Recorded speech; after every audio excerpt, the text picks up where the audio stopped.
Antibacterial additive যুক্ত সেরা water tank বিশুদ্ধ পানিতে ব্যাকটেরিয়া জন্মাতে দেয় না।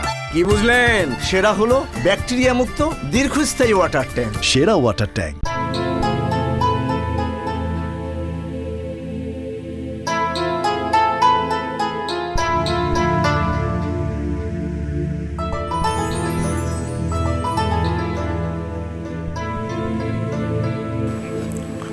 আসসালামু আলাইকুম ওরহমতুল্লাহি ওবরাকাতুহ। আলহামদুলিল্লাহ রব্বিল আলামিন ওয়াল আকিবাতু লিল মুত্তাকিন ওয়াসসালাতু ওয়াসসালামু আলা আশরাফিল আমবিয়া ওয়াল মুরসালিন ওয়া আলা আলিহি ওয়া সাহবিহি আজমাইন। প্রিয় দর্শক, যারা দেখছেন বাংলা ভিশনের পর্দায় সেরা ওয়াটার ট্যাঙ্ক নিবেদিত তারাবির শিক্ষা অনুষ্ঠান, আমি আপনাদেরকে জানাচ্ছি মোবারকবাদ এবং শুভেচ্ছা। দর্শক, এই অনুষ্ঠানের মাধ্যমে প্রতিদিনের তারাবির তেলাওয়াতকৃত পারার থেকে মূল আল্লাহ পাকের কথাগুলি আমরা দর্শকদের উদ্দেশ্যে পেশ করে থাকি। আজকেও ২৬তম তারাবিতে তেলাওয়াত করা হবে ২৯তম পারা। এই ২৯তম পারার ভিতরে অসংখ্য কথা, অসংখ্য নসিহা, অসংখ্য মেসেজ আল্লাহ পাক আমাদেরকে দিয়েছেন। সবটা অল্প টাইমের মধ্যে বলা সম্ভব নয়। আমরা মেইন কিছু কথা আপনাদের সামনে পেশ করব। আর আজকে ২৯ নম্বর পারা থেকে আমাদেরকে আলোচনা শোনানোর জন্য স্টুডিওতে মেহমান হয়ে এসেছেন বিশিষ্ট আলেমে দ্বীন, মুফাসসির কোরআন জনাব মাওলানা নুরুল ইসলাম তাওহীদ, খতিব বাইতুর রহমান জামে মসজিদ মিরপুর। আসসালামু আলাইকুম ওয়া রাহমাতুল্লাহি ওয়া বারাকাতুহু। ওয়া আলাইকুম আসসালাম ওয়া রাহমাতুল্লাহি ওয়া বারাকাতুহু। আপনি কেমন আছেন? জি আলহামদুলিল্লাহ, আপনি কেমন আছেন? আপনাকে স্বাগতম জানাচ্ছি। জাযাকুমুল্লাহ খায়রান। দর্শক, আমরা মেহমানের কাছ থেকেই আজকের পাড়ার ভিতর থেকে আলোচনা শুনবো যে আজকে ২৯তম পারা। এই পাড়ার ভিতরে অনেকগুলি সূরা আছে, ১১টি সূরা আছে, অসংখ্য কথাগুলি আছে, কিন্তু সব কথা তো আমরা শুনতে পারবো না, জি আপনিও বলতেও পারবেন না। এই জন্য মূল আপনি যেটাকে জনগণের জন্য বলা মনে করেন, দর্শকদের জন্য বলা মনে করেন, আল্লাহর বান্দাদের জন্য বলা মনে করেন, সেই কথাগুলি আপনার কাছ থেকে শুনতে চাই। জি জাযাকুমুল্লাহ খায়রান। ইন্নাল হামদুলিল্লাহ ওয়াসসালাতু ওয়াসসালামু আলা মান লা নাবিয়্যা বা'দা। আল্লাহ পাকের শুকরিয়া আদায় করছি যে আমরা এমন একটি পারা নিয়ে আলোচনা শুরু করতে যাচ্ছি যেটি কোরআন আল কারীমের ২৯তম পারা এবং ১১৪টি সূরার ১১টি সূরা এই আয়াতে, এই পারার ভেতরে স্থান পেয়েছে। সূরা আল কালাম, সূরা আল মুলক, সূরা মাআরিজ, হাক্কা, এরকম অত্যন্ত চমৎকার সূরা। ২৯তম পারার সূচনাই হয়েছে সূরাতুল মুলকের দ্বারা, যে সূরার ব্যাপারে আল্লাহ সুবহানাহু ওয়া তাআলার প্রিয় হাবিব বলেন, ইন্না সূরাতান মিনাল কুরআনি ৩০ আয়াহ শাফাআত লিরাজুলিন হাত্তা গুফিরা লাহু। কোরআন শরীফের ভিতরে এমন একটি সূরা আছে যার ৩০টি আয়াত মাত্র। এই সূরাটা এত বরকতময়, শক্তিশালী যে তার পাঠকের জন্য কিয়ামতের দিন শাফাআত করবে যতক্ষণ না তাকে মাফ করা হয়, যতক্ষণ না ক্ষমা করা হয়। আর এই সূরাটা হচ্ছে সূরা মুলক। সূরাতুল মুলকের শুরুতে আল্লাহ সুবহানাহু ওয়া তাআলা তার বিশ্বের রাজত্ব, কর্তৃত্ব, সার্বভৌমত্বের কথা দিয়ে আল্লাহ সুবহানাহু ওয়া তাআলা শুরু করেছেন। আল্লাহ তাআলা বলেছেন, তাবারাকাল্লাযী বিয়াদিহিল মুলক ওয়া হুয়া আলা কুল্লি শাইইন কাদির। বরকতময় সেই মহান সত্তা যার হাতে রাজত্ব এবং যিনি সকল কিছুর উপরে ক্ষমতাবান এবং তিনি পরম দয়াশীল। সুবহানাল্লাহ। এরপরে আল্লাহ সুবহানাহু ওয়া তাআলা এই পৃথিবীতে মানুষকে কেন সৃষ্টি করেছেন, হায়াত এবং মৌতকে কেন সৃষ্টি করেছেন, তার মূল প্রতিপাদ্য বিষয়টি আল্লাহ তাআলা খুব চমৎকারভাবে তুলে ধরেছেন। আল্লাহ তাআলা বলেন, আল্লাযী খালাকাল মাউতা ওয়াল হায়াতা লিয়াবলুয়াকুম আইয়ুকুম আহসানু আমালা। আল্লাহ সুবহানাহু ওয়া তাআলা জীবন এবং মরণ এই দুটিকে সৃষ্টি করেছেন তোমাদেরকে পরীক্ষা করার জন্য, কে সবচেয়ে বেশি নেকামল করতে পারো, কে সবচেয়ে সুন্দরতম আমল করতে পারো। এই দুনিয়াটি হেলায় খেলায় পার করার জন্য না। এজন্য সাইয়েদনা আব্দুল্লাহ ইবনে ওমর রাদিয়াল্লাহু আনহু, এখানে বেশি আমলের কথা বলেন নাই, বলেছেন সবচেয়ে সুন্দর আমালা। অনেক আমলের কথা বলা হয় নাই, বরং সুন্দরতম আমলের কথা বলা হয়েছে। এবং এই দুনিয়ার চলতি ফিরতি জীবনের ক্ষেত্রে গিয়ে আমরা যেন আখিরাতকে ভুলে না যাই, এই জন্য সাইয়েদনা আব্দুল্লাহ ইবনে ওমর থেকে একটা হাদিসকে আমি স্মরণ করিয়ে দিতে চাই। তিনি বলেন, আখাযা রাসূলুল্লাহ সাল্লাল্লাহু আলাইহি ওয়া আলিহি ওয়াসাল্লাম বিমানকিবি। একদিন আল্লাহর হাবিব তার সোহাগ ভরা, স্নেহ ভরা হাত মোবারক আমার কাঁধের উপরে রাখলেন। এরপরে আমাকে নসিহা করলেন, কুন ফিদ দুনিয়া কাআন্নাকা গরীবুন আও আবিরু সাবিল। তুমি দুনিয়াতে এমন ভাবে বিচরণ করো, এমন ভাবে জীবন যাপন করো যেন তুমি একজন মুসাফির অথবা তুমি একজন নিঃস্ব মানুষ। এরপর থেকে তিনি সব সময় বলতেন নসিহাতে, ইদা আমসাইতা ফালা তানতাযিরিস সাবাহ ওয়া ইদা আসবাহতা ফালা তানতাযিরিল মাসা। তুমি যদি হায়াতের ভেতরে সন্ধ্যা পাও তো সকালের আশা করো না, আর যদি সকাল পাও তো সন্ধ্যার আশা করো না। আমরা এমন মানুষকেও দেখেছি সন্ধ্যাবেলা জীবিত ছিল কিন্তু সকাল হওয়ার আগে তার জানাজা কমপ্লিট হয়ে গেছে। আবার ফজরের সালাত একত্রে আমরা আদায় করেছি, জোহর হওয়ার আগে তার মৃত্যু হয়ে গেছে।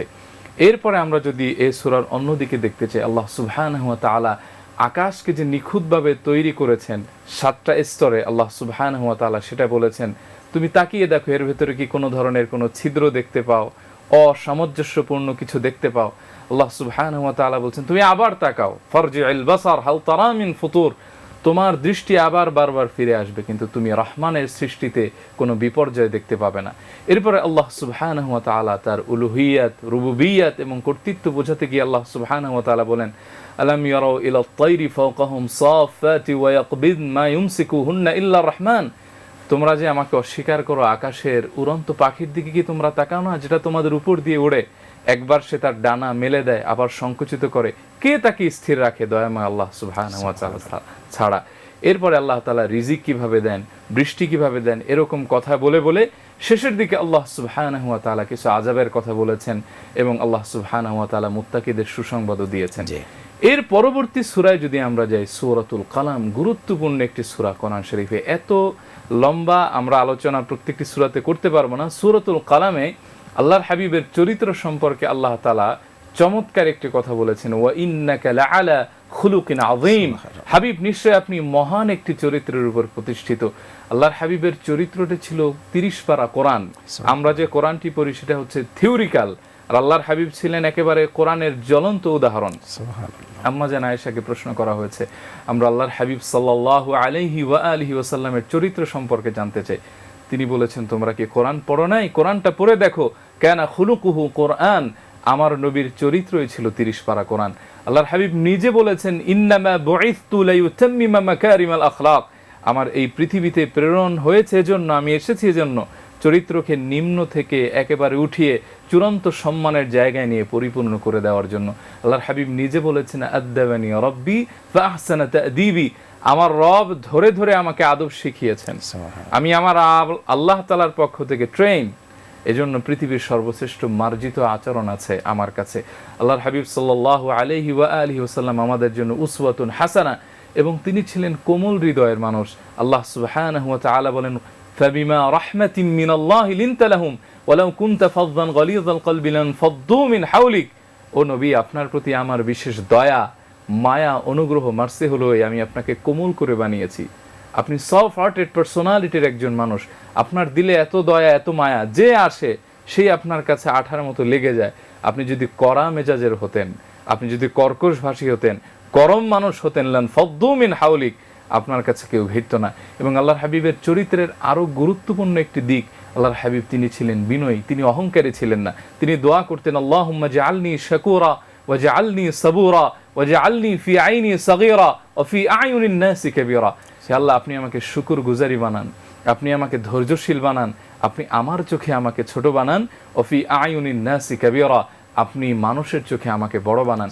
এবং আরেকটি বিষয় যদি আমরা আল্লাহর হাবিবের চরিত্রের দেখি, অনেক সময় আমাদের নিজেদের প্রশংসা করলে কিন্তু আমরা একটু আনন্দিত হই, ভালো লাগা কাজ করে।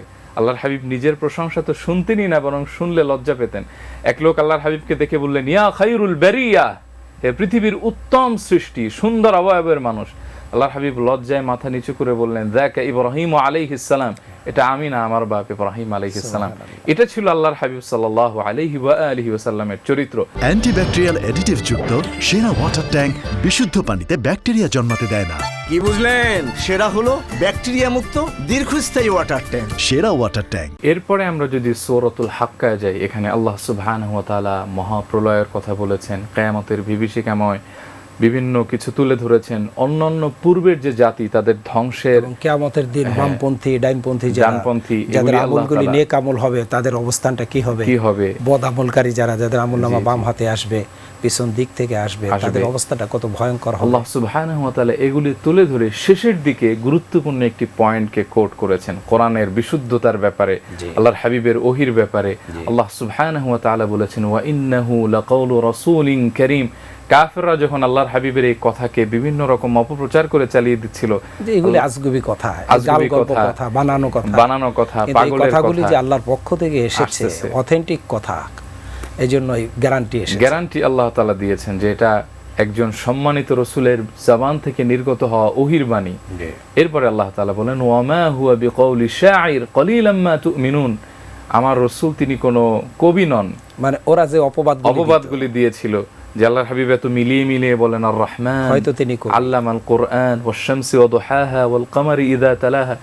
এই যে তারা যে কবির অপবাদ দিয়েছিল, আল্লাহ তাআলা বলেন এটা কোনো কবির কথা নাই, বরং কম মানুষ তোমরা এটাকে মানো।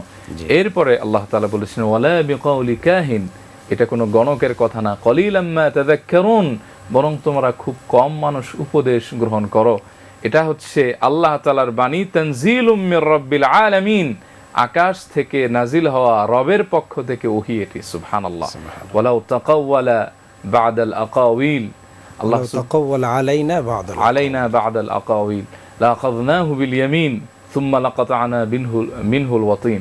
আল্লাহ তাআলা বলছেন আমার রাসূল যদি আমার নামে কিছু চালিয়ে দিতেন নিজের কথা, তাহলে আমি তার ডান হাতকে ধরতাম, বাম হাতকে কর্তন করতাম। নবীর হাত কেন আল্লাহ তাআলা কর্তন করবেন? এটা তীব্রতা বোঝানোর জন্য, এটা মূলত গুরুত্ব বোঝানোর জন্য, যে এই কথার ভিতরে আমার নবী ও নিজের থেকে বানায় কথা বলে না, নবী যেটা বলে সেটা, আল্লাহ যেটা ওহী করেছেন, যেটা বলতে হুকুম করেছেন, নবীর মুখ থেকে সেই কথাটাই। এবং কোরআন কিন্তু এমনই আকর্ষণীয়। ওয়ালিদ ইবনে মুগীরা তিনি কোরআন তেলাওয়াত আল্লাহর হাবিবের জামান থেকে শুনে বলেছেন ওয়াল্লাহি ইন্নী সামি'তু মুহাম্মাদান আনিফা ইয়াকুলু কালামা মা হুয়া মিন কালামিল ইনসি ওয়ালা মিন কালামিল জিন ইন্নাহু লাহালাওয়া ওয়া ইন্না আলাইহি লাতালাওয়া। যে আমি অবশ্যই মুহাম্মদ সাল্লাল্লাহু আলাইহি ওয়াসাল্লামের পবিত্র জামান থেকে এমন কিছু শুনেছি, এটা কোনো জিনের কথা না, মানুষের কথা না, বরং এটার ভিতরে আছে জাদু, এটার ভিতরে আছে আকর্ষণীয় কোন একটা বিষয়, এবং এটা সকল কথার উপরে সর্বোচ্চ সিংহাসনে আরোহণ করবে। এরপরে আমরা যদি সূরাতুল মাআরিজে যাই, এখানে বিশেষ প্রশ্নের কথা বলা হয়েছে, সেখানে জবাব দেওয়া হয়েছে, কিয়ামতের বিভিন্ন কথা তুলে ধরে শেষে আল্লাহ সুবহানাহু ওয়া তাআলা পাপ পুণ্যের কথা বলার পরে এখানে আল্লাহ পাক যাদেরকে জান্নাতে সম্মানিত করবেন, যারা জান্নাতে বিশেষ সম্মানিত বান্দা হবে, তাদের কিছু কোয়ালিটি আল্লাহ তাআলা এখানে তুলে ধরেছেন। ওয়াল্লাযীনা লিফুরুজিহিম হাফিযুন, যারা তাদের লজ্জাস্থানকে হেফাজত করে, দাস দাসী এবং স্ত্রীদের ছাড়া। এরপরে নামাজকে ঠিক রাখে, ওয়াল্লাযীনা হুম আলা সালাতিহিম ইউহাফিযুন, যারা নামাজের উপরে যত্নবান হয়। এরপরে ওয়াল্লাযীনা হুম বিআমানাতিহিম ওয়া আহদিহিম রাউন, এবং আল্লাহ সুবহানাহু ওয়া তাআলা এখানে আরো স্পষ্ট করে বলেছেন তারা তাদের ওয়াদার ব্যাপারে, আমানতের ব্যাপারে তারা দৃঢ়, এবং তারা ওয়াল্লাযীনা হুম বিশাহাদাতিহিম কাঈমুন, তারা তাদের সাক্ষ্যের উপরে একেবারে দৃঢ়। এই সাক্ষ্যের ব্যাপারে ব্যাখ্যা এসেছে সেটা জাগতিক হোক, আর আল্লাহ এবং রসুলের ব্যাপারে, কিয়ামতের ব্যাপারে ইমানের যে সাক্ষ্য, সেটাই ইমানদারের সাক্ষ্যটা হবে সর্বদা সত্যের পক্ষে। আল্লাহর হাবিব বলেছেন ইন্না বাইনা ইয়াদাইস সাআতি শাহাদাতুজ জুর ওয়া কিমতানি শাহাদাতুল হক। এমন একটা সময় আসবে কিয়ামতের আগে যখন সত্যের সাক্ষ্য কমে যাবে, অসত্যের সাক্ষ্য বেড়ে যাবে, যেটা আমরা বর্তমান সমাজে দেখি। এরপরে আল্লাহ সুবহানাহু ওয়া তাআলা এই কথাগুলি বলেছেন উলাইকা ফি জান্নাতিম মুকরামুন, তারা জান্নাতের ভেতরে সম্মানিত হবে। এর পরবর্তী সূরাতে যদি আমরা যাই, সূরাতুন নূহ, একজন জলিলুল কদর পয়গম্বরের নামে সূরা, 5 জন উলুল আযম পয়গম্বরের ভিতরে একজন হচ্ছেন সাইয়েদনা নূহ। এখানে তার দাওয়াতের কথা বলা হয়েছে, তিনি যে দিন-রাত দাওয়াত দিয়েছেন, ওয়ালাম ইয়াজিদহুম দুআ ইল্লা ফিরারা, অধিকাংশ মানুষ যে দোয়া তার দাওয়াত ফিরিয়ে দিয়েছে, এগুলি বর্ণনা করে শেষের দিকে আল্লাহ তাআলা ইস্তিগফারের কিছু চমৎকার কথা বলেছেন। গোটা কোরআন শরীফ ইস্তিগফারের যত কথা আছে এর সার নির্যাস আল্লাহ তাআলা এই কয়েকটা আয়াতে দিয়েছেন। ফাকুলতু ইস্তাগফিরু রাব্বাকুম ইন্নাহু কানা গাফফারা, আমি বলেছি তোমরা তোমাদের রবের কাছে তওবা করো, ক্ষমা চাও, তিনি অতীব ক্ষমাশীল, মাফ করে দিবেন। ইউরসিলিস সামাআ আলাইকুম মিদরারা, তিনি আকাশ থেকে বাড়ি বর্ষণ করবেন, বৃষ্টি দিয়ে তোমাদের জমিনকে আল্লাহ তাআলা বিদীর্ণ করে দিবেন। ওয়ায়ুমদিদকুম বিআমওয়ালি ওয়া বানিন, তিনি তোমাদেরকে সম্পদ দিয়ে, সন্তান দিয়ে তোমাদেরকে সমৃদ্ধ করবেন।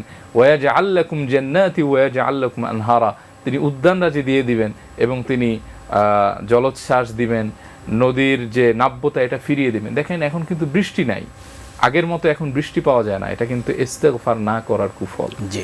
আগের মতো আমরা যে গাছপালা দেখতাম, বনবনানি দেখতাম, এবং সেখানে যে প্রাকৃতিক একটা মাধুর্যতা ছিল সেটা দিন দিন হারিয়ে যাচ্ছে।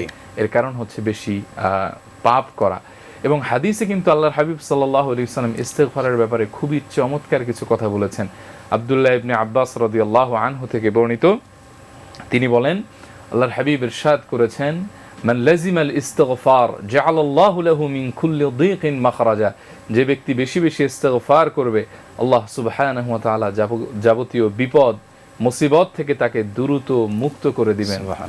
এরপরে ওমিন কুল্লি হাম্মিন ফারাজা, যত টেনশন ডিপ্রেশন আছে তা থেকে আল্লাহ তাআলা তাকে মুক্ত করবেন। ওয়ায়ারযুকুহু মিন হাইসু লা ইয়াহতাসিব, এমন জায়গা থেকে তার জন্য রিজিকের ব্যবস্থা করবেন যা সে কল্পনা করে না। এই কথাগুলি কিন্তু আমরা সূরাতুন নূহের শেষ দিকে দেখতে পাই। এবং শেষে একটি হাদিস আমি অ্যাড করে দিতে চাই এই বিষয়টিতে। আল্লাহর হাবিব সাল্লাল্লাহু আলাইহি ওয়াসাল্লাম বলেছেন, তুবা লিমান ওয়াজাদা ফি সাহিফাতিহি ইস্তিগফারান কাসীরা, সৌভাগ্যবান হবে তারা যাদের আমলনামায় কিয়ামতের দিন বেশি বেশি ইস্তিগফারের আমল পাওয়া যাবে। এজন্য আমরা যেন বেশি বেশি ইস্তিগফার করি। এর পরবর্তী সূরা সূরাতুল মুজাম্মিলে গেলে আমরা তাহাজ্জুদের প্রতি আল্লাহ তাআলা যে একটা ইঙ্গিত করেছেন তার হাবিবকে, এবং কোরআন নাজিলের প্রাথমিক দিকের আয়াত কিন্তু সূরা মুজাম্মিলের এই আয়াতগুলি, ইয়া আইয়ুহাল মুজাম্মিল কুমিল লাইলা ইল্লা কালিলা নিসফাহু আও ইনকুস মিনহু কালিলা আও জিদ আলাইহি ওয়ারাত্তিলিল কুরআনা তারতিলা। হে সম্মানিত কম্বল আচ্ছাদনকারী আমার প্রিয় হাবিব, দাঁড়ান, আপনি রাতের কিছু অংশ সময় দাঁড়িয়ে দাঁড়িয়ে তাহাজ্জুদ পড়েন। এই তাহাজ্জুদের ব্যাপারে যে কত গুরুত্ব দেওয়া হয়েছে, আল্লাহর হাবিব বলেছেন, আফদালুস সালাতি বাদাল ফারিদাতি সালাতুল লাইল, ফরজ নামাজের পরে সর্বশ্রেষ্ঠ নামাজ হলো তাহাজ্জুদ। মুসনাদে আহমদের বর্ণনা এসেছে, আল্লাহর হাবিব বলেছেন, পূর্ববর্তী নবীদের অভ্যাস এবং সালেহিনদের অভ্যাস হলো তাহাজ্জুদ পড়া। কোনো ব্যক্তি যদি জাহান্নাম থেকে মুক্তি চায় সে যেন তাহাজ্জুদ পড়ে। সূরাতুল মুদ্দাসসিরে আযাবের কথা বলা হয়েছে, বিভিন্ন রকম কথা আল্লাহ তাআলা তুলে ধরেছেন। এবং শেষ দিকে কিয়ামতের কথা বলে আকাশ বিদীর্ণ হবে, সূর্য এবং চন্দ্র একত্রিত করা হবে, সূর্য তার আলো হারিয়ে ফেলবে, চাঁদ, এই কথা বলে শেষ দিকে জাহান্নামে যাওয়ার কারণ আল্লাহ তাআলা তুলে ধরেছেন। আনিল মুজরিমিন মা সালাকাকুম ফি সাকার, ওই জাহান্নামীদেরকে, অপরাধীদেরকে প্রশ্ন করা হবে, তোমরা কেন জাহান্নামে এসেছো? তারা বলবে যে আমরা লাম নাকু মিনাল মুসাল্লিন, আমরা নামাজ আদায়কারী ছিলাম না। এরপরে আমরা মিসকিনদেরকে নুতাইমুল মিসকিন, আমরা মিসকিনদেরকে খাবার খাওয়াতাম। নকুন্না নাখুদু মাআল খাইদিন, আমরা অনর্থক যারা কথা বলতো তাদের সাথে আমরা একেবারে জড়িয়ে থাকতাম। এরপরে আমরা কিয়ামতকে অস্বীকার করতাম। এই সব কারণে আমরা জাহান্নামে এসেছি। আপনাকে সময় দেওয়া যাচ্ছে না, অসংখ্য ধন্যবাদ। আমাদের সময়কে আমরা শেষ প্রান্তে, আপনি সুন্দর করে আলোচনা করতেছিলেন। সময়ের অভাবে আমরা আর 2-3টা সূরা থেকে, তবে সূরাগুলি সবই কিয়ামত সম্পর্কে, এই জন্য চলে আসছে আলোচনা।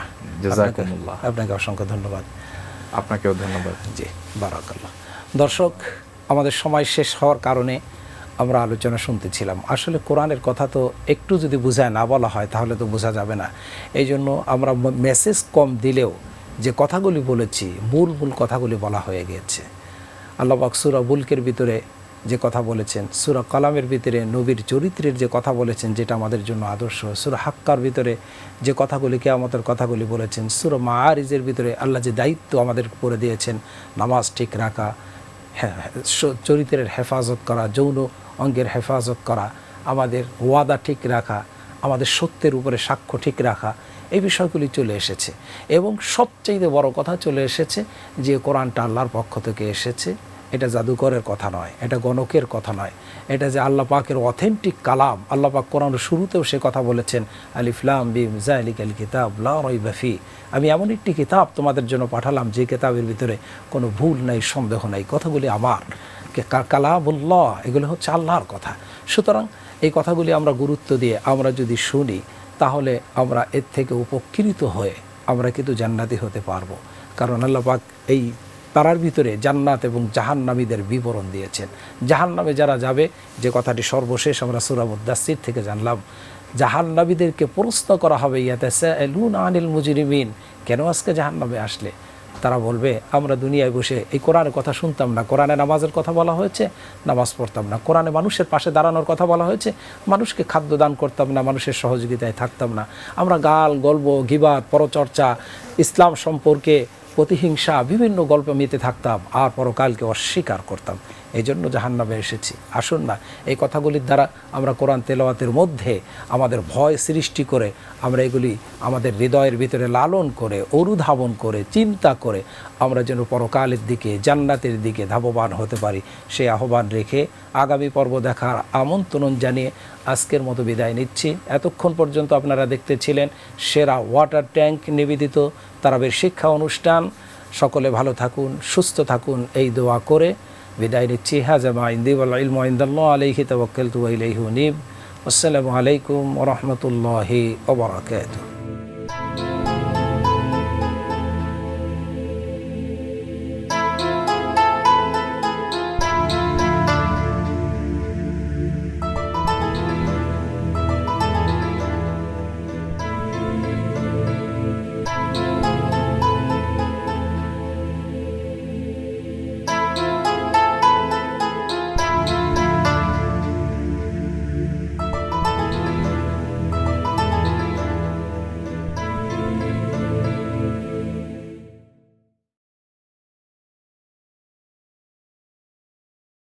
অ্যান্টিব্যাকটেরিয়াল অ্যাডিটিভ যুক্ত সেরা ওয়াটার ট্যাঙ্ক বিশুদ্ধ পানিতে ব্যাকটেরিয়া জন্মাতে দেয় না।